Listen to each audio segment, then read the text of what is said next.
what I'm going to attempt to do is to now tie everything together and try and take DSM-4, abnormal behavior type of stuff we're talking about, and tie it in with the Bible, and tie it in with some of the other stuff we've done before, and tie it in with recovery terms, and give you my best guess at how these pieces sort of all fit together so we have an overall perspective of what we're actually talking about here.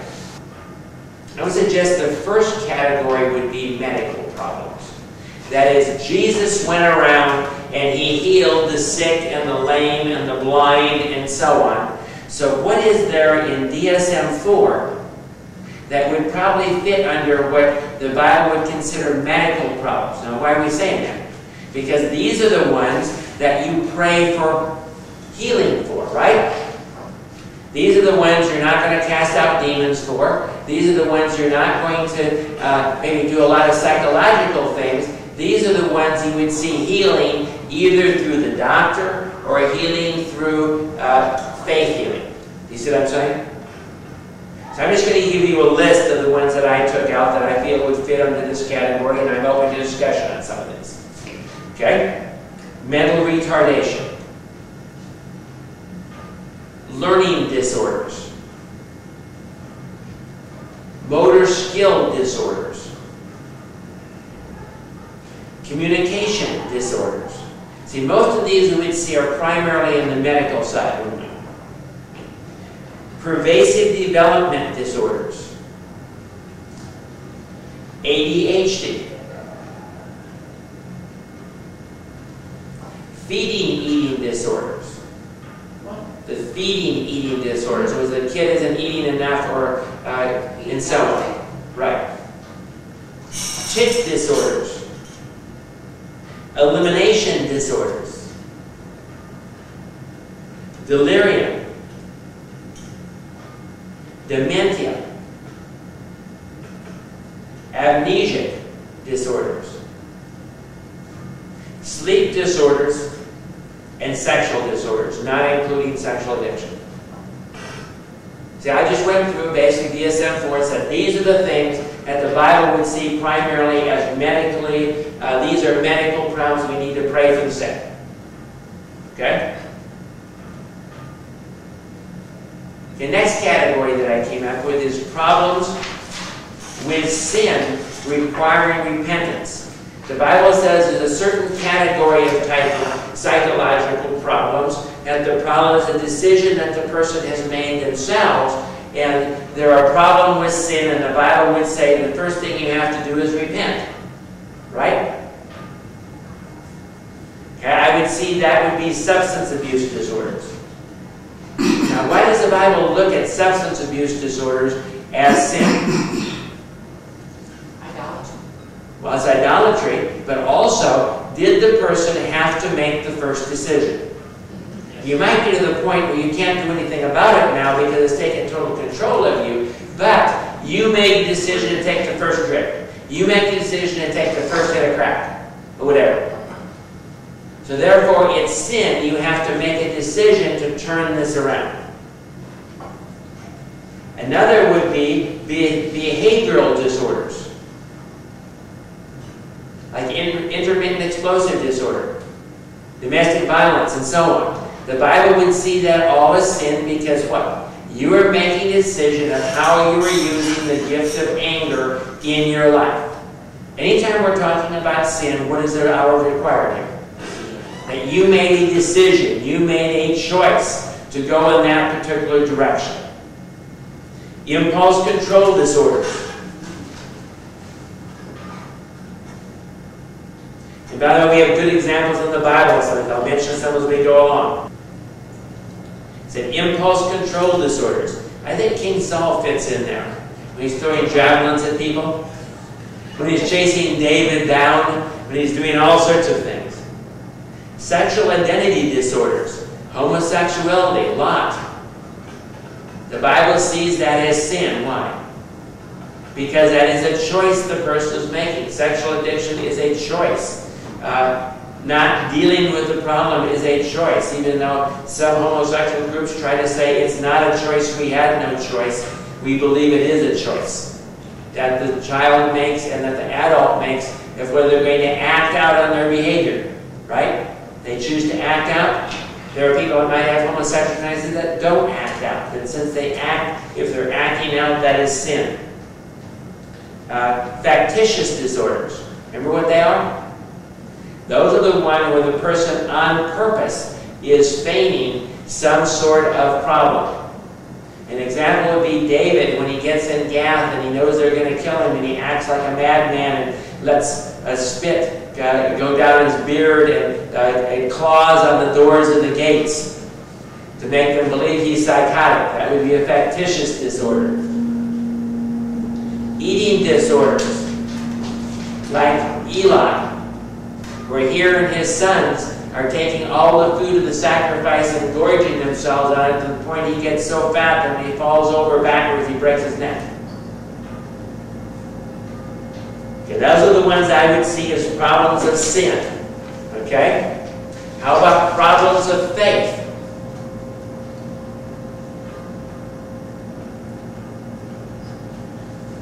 Anxiety disorders would fit under problems of faith. Why? Anxiety is fear. Faith is the opposite of fear. The 10 spies going into Canaan as an example. Why didn't they get to go into the land of Canaan? Lack of faith. What was their problem? They were afraid of the giants of the land of Canaan, so they wouldn't go in. Jericho is an example of overcoming fear. Mood disorders are examples of Elijah. Where you go into, a person goes into a depression. But why would the Bible see that as a problem of faith? Why would one be depressed when your emotions are totally controlled by how you look at things? And if we read the end of the book and we know we win, why should we be depressed? If we believe that God will meet all of our needs according to His riches and glory, if we believe we can do all things through Christ who strengthens us, should we be depressed? Now realize I'm talking about mood disorders that are controlled by what you're thinking. A mood disorder controlled by hormones, where would that fit? That'd be back over in the medical. So we have to be a little bit clearer. I'm saying as a general case, that's where these things go. Adjustment disorder. Why would that be an issue of faith? Again, can I trust God to adjust to whatever problem that I have? God says what? We'll never be tempted beyond which we're able. He'll always help us. We'll always be able to adjust, right? The example would be Naomi, where she goes off with her family into the land of Moab. They all die, and she comes back, and what kind of adjustment is she making?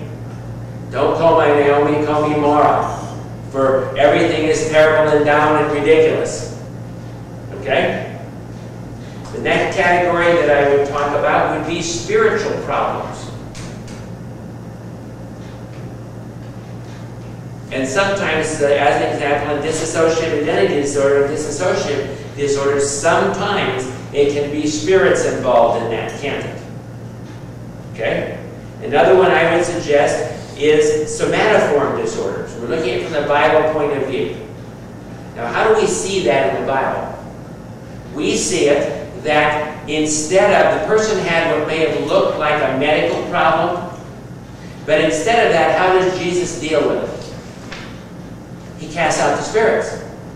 So what does that tell us? It wasn't really a medical problem, or He would have healed them. Okay? So therefore, what other kind of a problem could it be if it looked medical? See, we're talking about a somatoform type of deal with the psychological or the spiritual involved in the psychological. They use the opening of the psychological to cause the problem based on the way that Jesus chose to deal with it.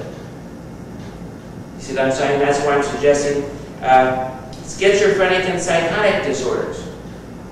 One example is that of the demoniac and some of the other people that were just out of it. Remember, the person was what? They were cutting themselves. What are we probably,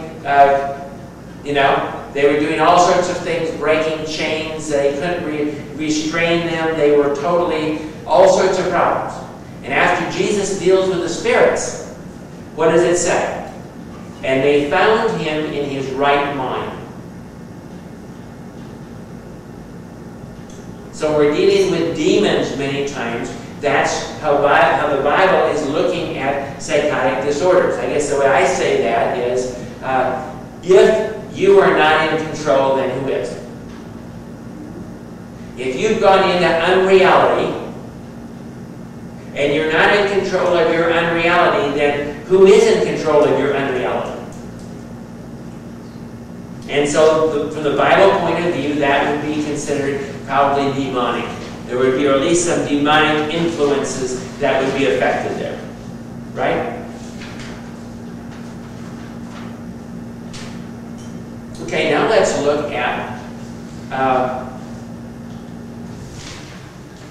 the different personality disorders, axis 2.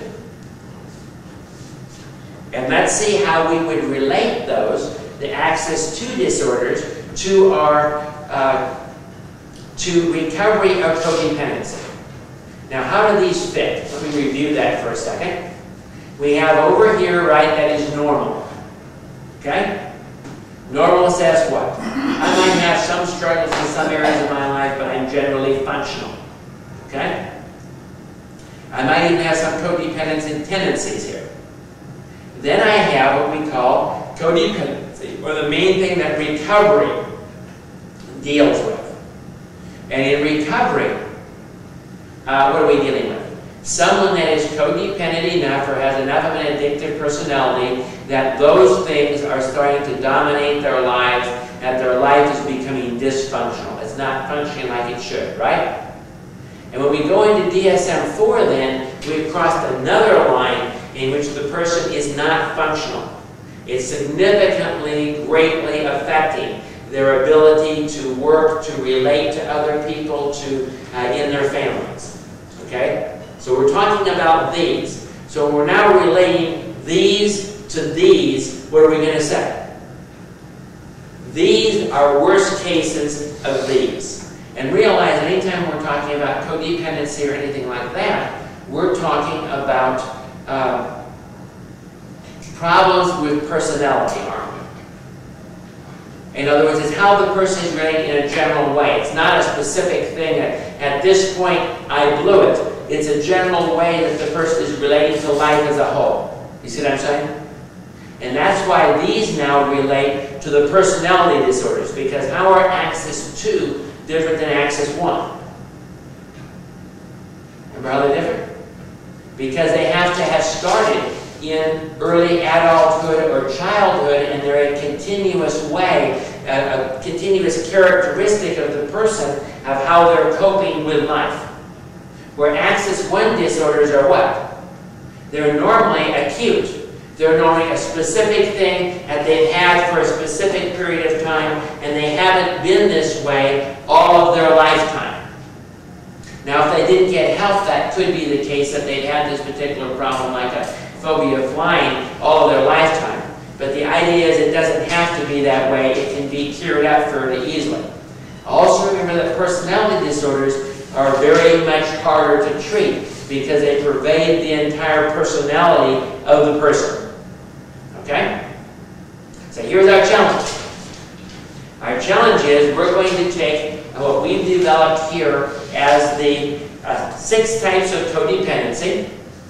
Remember what they are? Dependent passive, dependent rescuer, independent success, independent failure, relationship avoidant, responsibility avoidant. And we're going to see if we can now fit the different personality disorders into those categories. In other words, the person starts with these codependent characteristics that we're talking about here, that we have models in the Bible for and everything. And when they get really acute or really bad, what are we going to call them when they become personality disorders in DSM-4? Why do I need that? So if I've got a person that's really bad in this area, then I say, okay, now let's look and see if they have an actual personality disorder in that particular area or not, and I can apply the criteria, right? So let's start with the top. Okay? And you might want to flip in your book as we're talking here to the list of personality disorders. Okay? So you can bring them back to memory. Because I want you guys to do some of the thinking here instead of just me tell you what I've come up with as I've looked and tried to map this stuff together. Okay? The first one is dependent passive. What type of personality disorders do you think ought to fit under dependent passive? Any ideas? There's one that's obvious.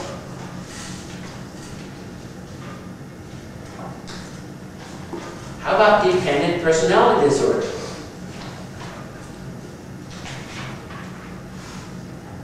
Now, what's the difference between, say, dependent personality disorder, which we would consider dependent passive? Simply how dysfunctional they are. In the personality dependence disorder, which is the correct term, okay, how bad are they? They almost can't leave their house, they can't make a decision, they basically are non-functional without another person helping them. So they're basically looking for someone else to totally do it, right?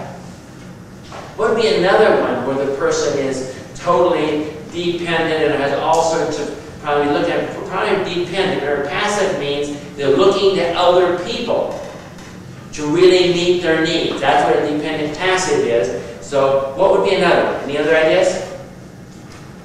Histrionic. I'm going to put those down a little bit later. I'm going to suggest that those, see, why don't I think it's histrionic? Because a histrionic is actively doing something instead of passively doing. Passive means they're looking for the help, but they're not actively pursuing it. And I think in the histrionic, they have a particular method that they're using. See what I'm saying? I'm going to suggest borderline. At the borderline personality disorder is one where they're just going bonkers, and if the person, one of the main characteristics is, if the person even threatens the slightest bit of abandonment, they go absolutely bonkers. See what I'm saying? So therefore, how dependent are they? And they're passive until someone wants to leave. You see what I'm saying? They're looking for this other person to totally meet their needs. And those are the two that I put under dependent passive. But what are our models? Okay? Let's see if we have models for all of these. These are some new models you've never probably heard of, but I'll tell you what I think the models are that fit from the Bible.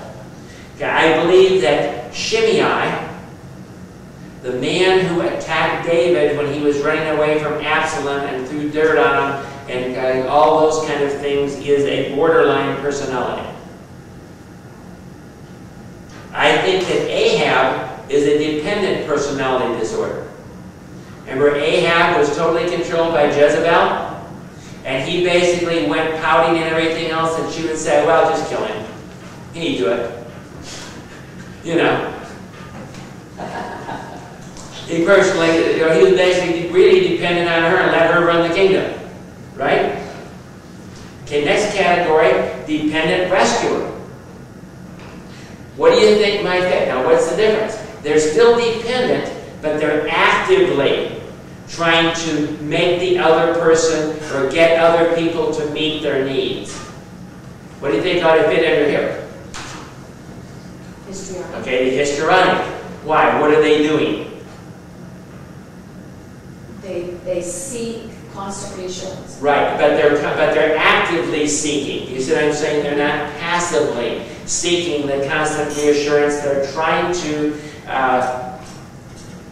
They're really acting out. What do you think my examples from the Bible might be for this type of person?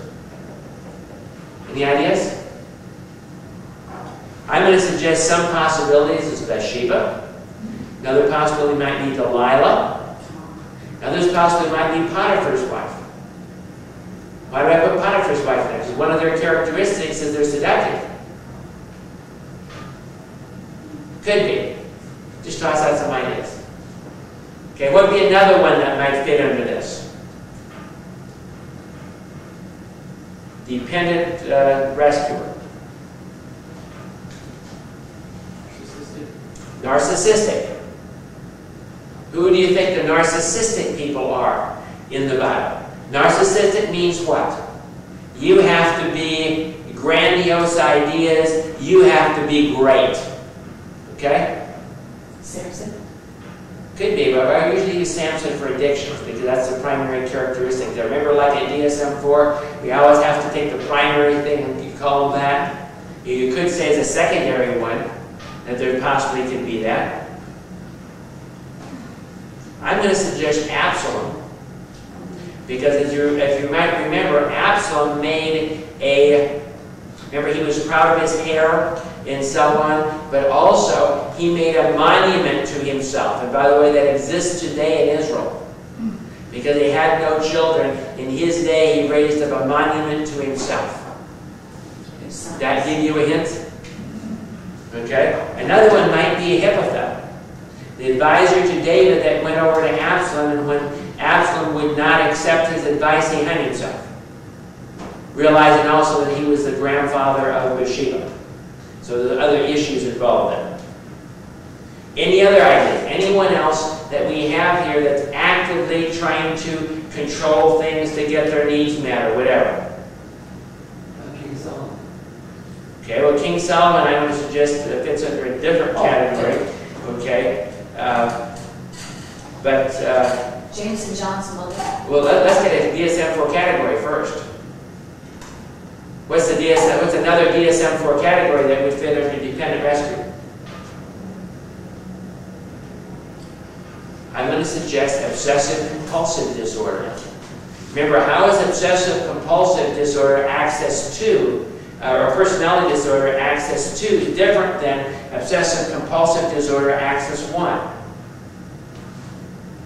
They're very legalistic. They're trying to get their needs met by following the law. Who do you think in the Bible might fit this category? The Pharisees. Yes. The Pharisees were the 6,000 people that were going to perfectly keep the law, and that was going to make them okay.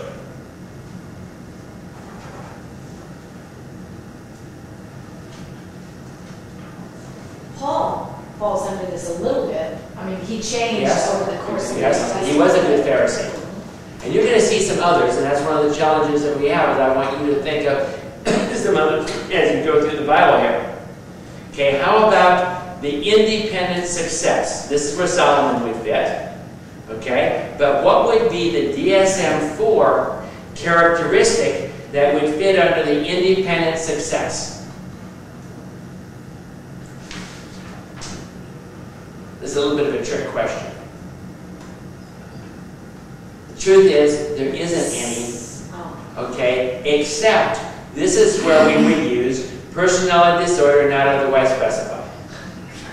Because DSM-4 doesn't look at the workaholic or the successful person as having a personality disorder. That's what our society applauds, right? So that's when we're going to have to lump. If you're dealing with someone like that and they're very bad at that and so on, totally driven, totally running amok, or we are driven, the compulsion America applauds, okay? You'd have to put that, if you're dealing with that, you're going to have to put that under personality disorder not otherwise specified, because there aren't any. Schizoid? Well, we'll talk about that. I think those fit more under the avoidance. Okay, because their main characteristic, they're totally avoiding things. They're not successful. I don't know many schizoid people that run corporations that are like Solomon, that are, you see what I'm saying? So the overall characteristic, I can't go schizoid under this. Now, okay, how about independent failure? Our model from the Bible is that of King Saul in his later years, but what would be the DSM-4 categories that might fit under the codependent independent failure? Okay, paranoid. Was Saul paranoid? All of it.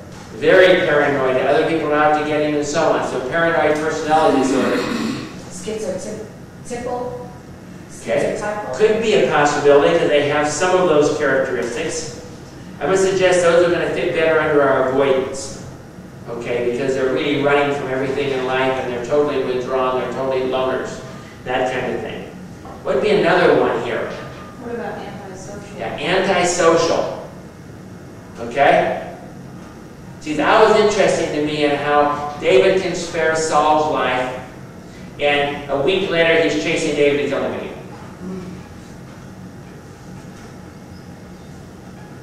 And realize what we're talking about here. In the codependent, we have a model, but we're saying if that got a lot worse, what would they look like? Well, if Saul got much worse, he might be antisocial. He might just be, because he's violating everybody's boundaries, I think he fits the codependence much better, but I'm saying if we take it worse, that we might get into that particular thing. Who would be an antisocial in the Bible? How about Jezebel? You know, here God has this great demonstration bringing down fire from heaven. He says, you know, to Elijah, you know, I'm going to kill you just like you killed the prophets yesterday. She crosses everything. Judas, lying in bed. Okay, Judas has some of those characteristics. I'm not sure he's totally antisocial, though. We have to look. Remember, how do you handle this? Go to DSM-4 and see if the person fits the adequate number of categories before you can make a diagnosis, right? What about Tamar? Okay, Tamar could possibly, but I don't think antisocial. She was hurt very bad. See, unfortunately, a lot of these people, where are we going to have to put them? We have to put them under V codes, right? They're not going to be under a regular DSM-4 diagnosis. They can be V codes under Axis 1 for a lot of things, because what do we have? We have sexual abuse there. So there are a lot of things, remember, that don't fit nicely into what we're dealing with here. How about relationship avoidance? And by the way, that's why I put Tamar. Yeah. Okay, under relationship avoidance, under schizotopal. Remember the difference between when we have schizoid and schizotopal. The difference is one of them wants to be alone, and the other one hates being alone. But they're both alone based on fear. Okay, so one is really avoiding relationships, the other one is trying to avoid relationships. So what I put, and this is up for grabs really, is I put schizotopal under relationship, and I put schizoid under responsibility. To really look at it closely. And schizoid, of course, we might have Jonah there. I'm not sure he's really schizoid, but we're talking codependency versus setting when it gets a lot worse. Okay? Anything else we could put under relationship avoidant? How about avoidant personality disorder? Who would be an avoidant personality disorder, possibly? I suggest Ishmael. The prophecy for Ishmael is he would be against all others, and all others would be against him, and he would live in the desert.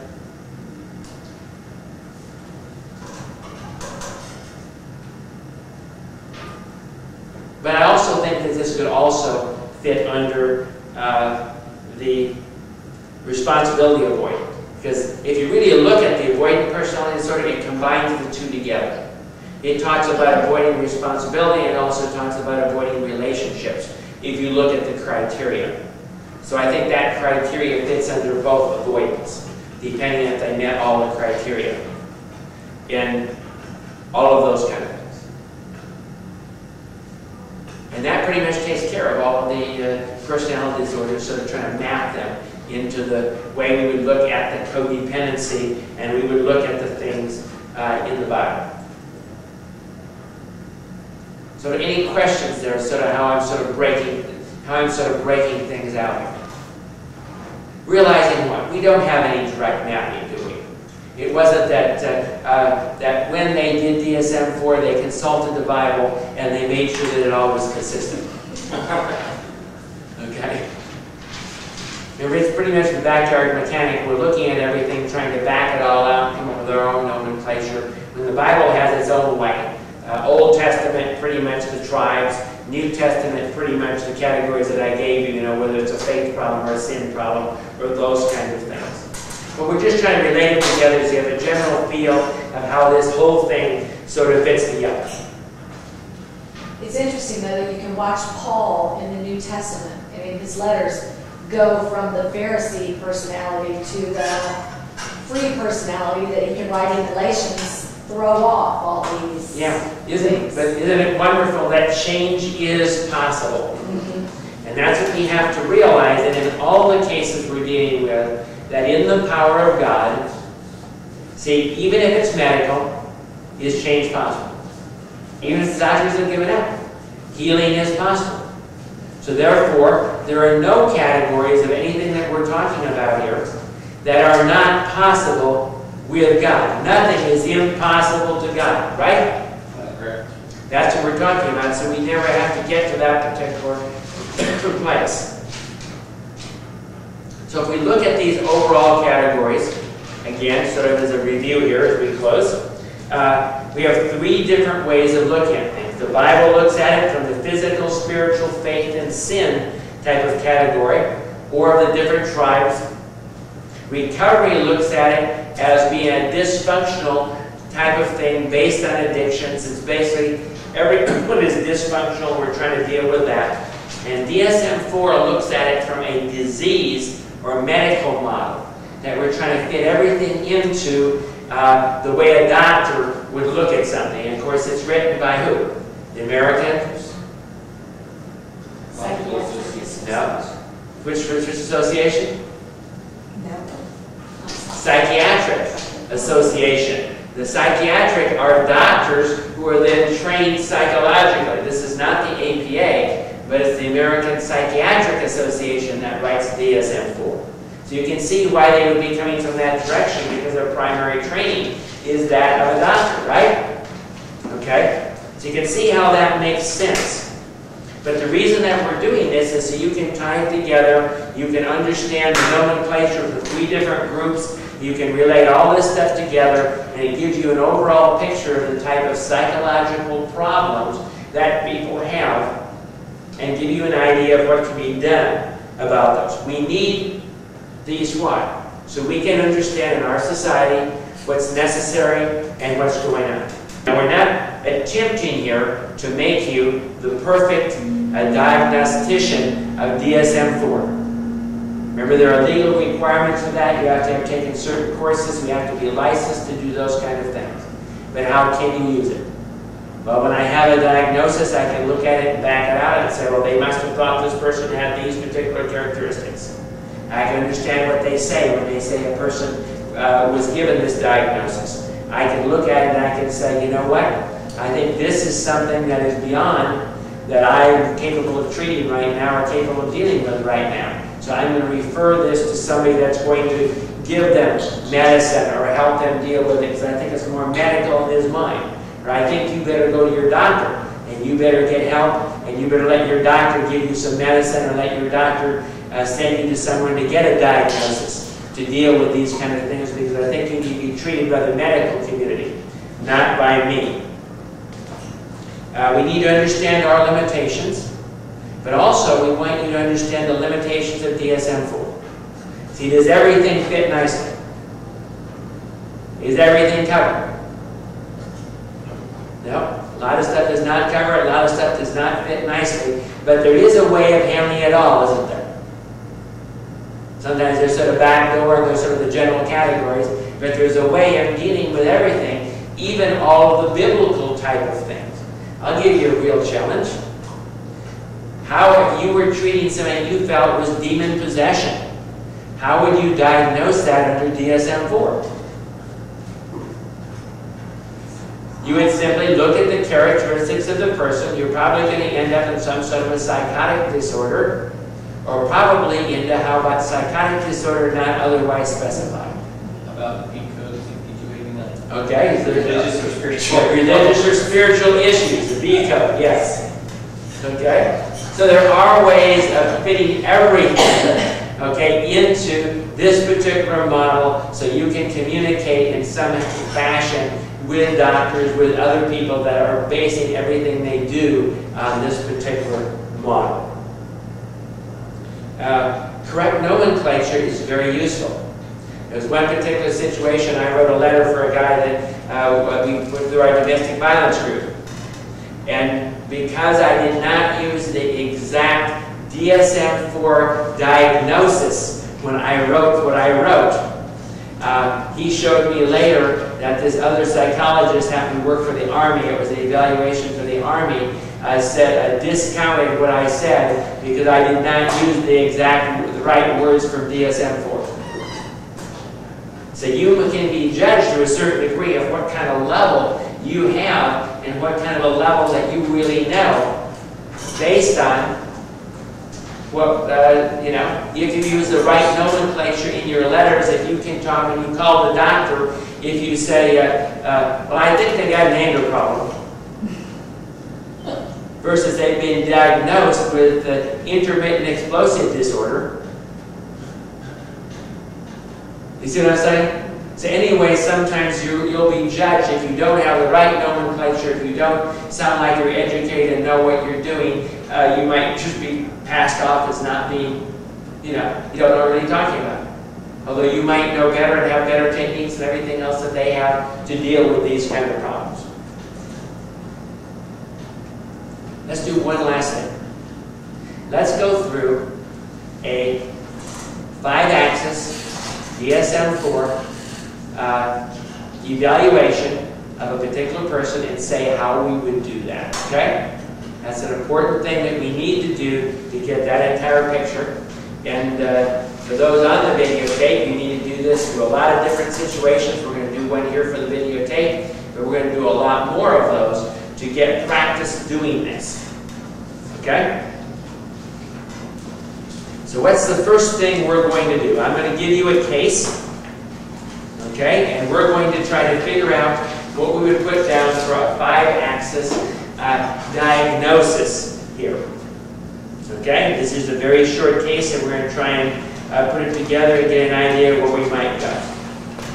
Adam is an 18-year-old who suffers from a debilitating back injury from a motorcycle accident 14 months ago. He can walk with severe pain with a cane after having had several months of physical therapy. Doctors and therapists report that Adam has reached probably 90% of his rehabilitation potential, and the remaining 10% will come very slowly over several years if he continues in therapy. He has been referred to you by the rehabilitation team since his original positive attitude toward his recovery potential has gradually deteriorated to a negative, uncooperative attitude. Your initial interview impressions are that Adam is a handsome, intelligent former athlete who is dealing with a partial disability with which he will have to deal with probably throughout the rest of his life. At times he shows pride and courage to fight the challenges, and other times becomes very angry, which turns quickly to resignation and depression. As the initial interview ends, Adam tells you that he has seriously considered suicide, but isn't sure what the best method would be. This is your client. That's all the information you have. You're going to do an Axis 5-axis DSM-4 diagnosis. Okay, first what do we start with? Axis 1, right? What kind of ideas would you have for Axis 1? And then we'll go and look at the criteria and see what we end up with there on Axis 1. What would be another thing that I could do here if I have no idea of Axis where to go at this point? What's the main presenting problem? Medical. Okay, it's medical. Okay, but what is the psychological? Why did they send him to me?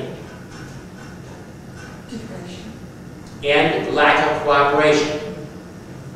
Okay? So possibly a depression.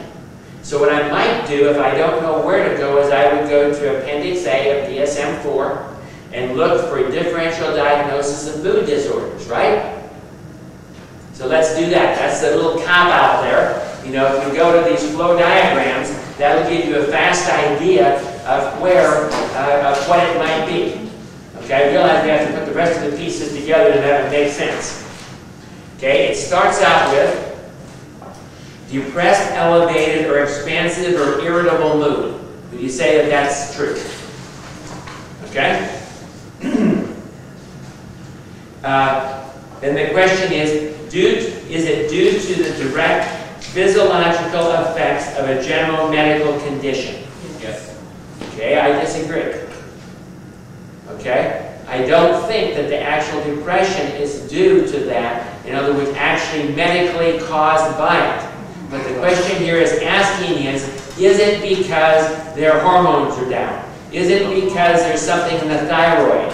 Is it a medical? See, when they're talking direct medical, it says the direct physiological effect.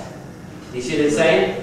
Yeah. This is not a direct, this is an indirect physiological effect. Because if you said yes, then it would be mood disorder due to general medical condition. But this mood disorder is not due to his general medical condition, it's to the way he's looking at his life. That's the way I'm looking at it. You see what I'm saying? So the answer would be no. Then it says, is it due to direct physiological effects of a substance? We aren't seeing that the pain medicine or anything seems to be involved here, is it? Okay? So we have to say no. Then it says determine the type in presence and past mood episodes. Remember what the episodes are? We have depressive episode and manic episode. Is there an elevated, expansive, or irritable mood at least 1 week in duration, marked impairment or hospitalization? Is there a manic? No manic at all, right? There's no manic here at all. So we say no.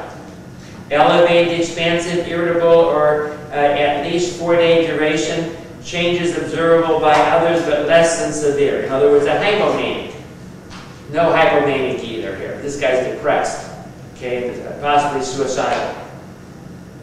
At least 2 weeks of depressed mood or loss of interest plus associated symptoms not better accounted for by bereavement. That's possible, right? Because it's been a long time now and he's quit. He doesn't want to do anything. Do you see what I'm saying?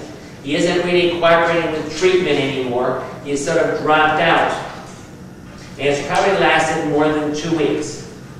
Now, it's possible that that's possible this is a major depressive episode, right?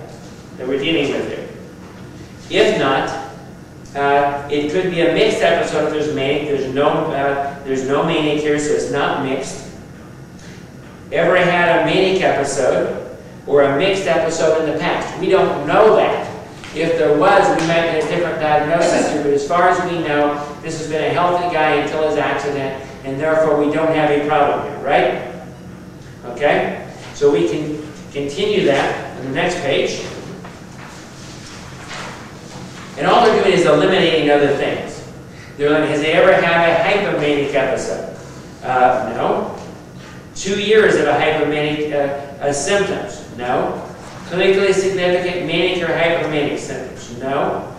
Ever had a major depressive episode? He's having one right now. So that's a yes. Psychotic symptoms occur at times other than the major depressive episode? No. So therefore, this would say major depressive disorder. Now there could be one other here though. We can't jump on it yet. We've got one other we have to take into account here. If this is not a major depressive episode, what else could it be? Okay, it could become an adjustment disorder with depressed mood. See, he's having a hard time adjusting to the loss of his capability with depressed mood. But what would probably be the Axis 1 criteria here if you're going to be safe? Probably major depressive episode and adjustment disorder. And you would put them both down. How about the suicidal part? Realize you do something in the suicidal part, like a suicide contract and that kind of thing. If he's very suicidal, would that affect your diagnosis? See, there is no diagnosis of suicidal in DSM-4, is there? So no, there would not be anything there. Okay, now let's go into Axis 2. Okay? In axis 2, do we have any personality disorder that is going on here? What do you think?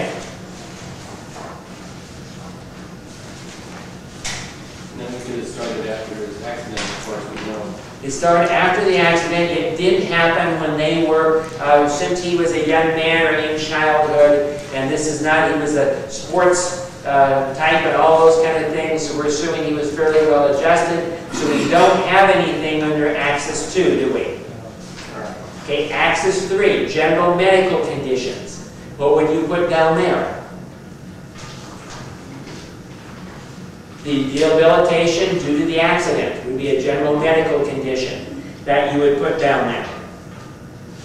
Okay? Axis 4. And by the way, you can get that for the regular codes from what's called ICD-9, which basically gives you codes for all the medical stuff that a person has. If you want to actually put down the actual code number for his debilitation. But probably, where would you find that? His medical records. You're going to ask for his medical records, and on the medical record, they're already going to have that. So you put that down for axis 4. Okay? And so it's axis 3. Axis 4, would you put anything down? Remember, your choices are problems with the primary support group, problems related to social environment, education problems, occupational problems. You might check that one. Why? Because his debilitation, if it's affecting his occupation. And also his social. Could be there. Also his social environment, it might be affecting him there. The image of a job probably is not going to be there anymore if he can hardly walk, right, with a cane. Okay? There might be problems with the primary support group. Okay, you have to ask those questions. Housing problems, economic problems, maybe, depending on if he was making money as a professional athlete or something. We don't know here. Problems of access to health care doesn't seem to apply. Problems with an international legal system, no. Other psychosocial environmental problems, probably yes. What would you specify? Hardly can walk. Environmental problem, can't get around very well. More isolated, those kind of things. And finally, axis 5. We've got to determine what the global assessment of functioning is, right? So go to your book and look at global assessment of functioning, and let's see what number we would give him here. Okay? Okay, where are we, what range are we going to be looking at here? 41 to 50. Think about 41 to 50 because we have serious symptoms which include suicide ideation. You see where the suicide is going to come in now? And by the way, after this, you can specify in other comments. You would specify suicide ideation, wouldn't you? Yes. See, just because it isn't a diagnosis, you still need to specify that because that's an important picture of somebody else looking at this person. And it's going to be an important picture for the medical people deciding if they're going to pay for the treatment and so on. In fact, most treatment reports require an evaluation of whether they're harmful to themselves and others. Severe obsessive rituals, don't have that, frequent shop, that kind of thing. Or a serious impairment to social, occupational, or school functioning. No friends, unable to keep a job. Okay? Now the next one above that, between 51 and 60, moderate symptoms or moderate difficulty in social occupation. So where do you think you'd put that? What kind of a number do you think you might come up with? Between 41 and 45, 42. Okay, the suicide, if it wasn't for the suicide stuff, I think he'd be high. Right. Do you see what I'm saying? But because of the suicide stuff, I don't think you can go above the 50. See what I'm saying? He really slid down. He started out better, and he's going sliding down. Right, and he's now not cooperating, so we know he's pretty depressed. And so the suicide says probably really major depression here that we're dealing with. So this is pretty serious. So probably we're going to give him a 45. There's someplace in between there as to his overall functioning. So do you see how it works? Do you see how we take a particular case and we would look at the particular things, realize we did a little bit of a cop-out here by going to a flow chart, but sometimes that's very easy to do.